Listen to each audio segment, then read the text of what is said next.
This is how you backwash a Hayward sand filter.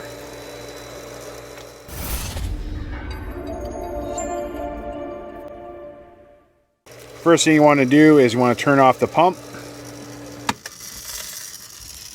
The top valve, we're going to turn it to backwash. Right now it's sitting in filter. So we're going to turn it to backwash. Turn it back on.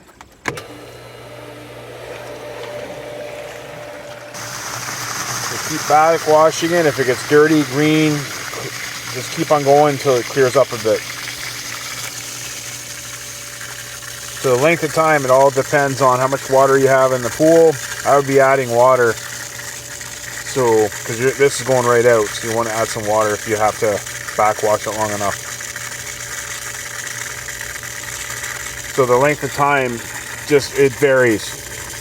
This pool is going to be different than your pool backwashing it. You might backwash it for 30 seconds. You might do it a little bit longer at the start of the season. So there we go, we're going to turn it off. Now we want the valve, we want to turn it to rinse. So we can settle, there's going to be stuff in the line.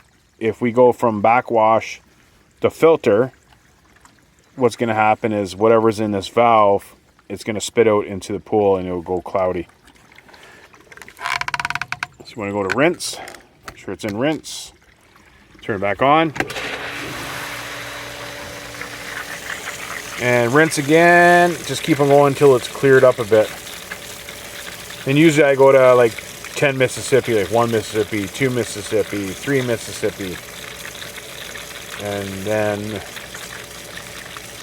give it a few more seconds. Turn it off again. Turn the valve back to filter. Right there. Turn it back on. And that's how you backwash a Hayward sand filter.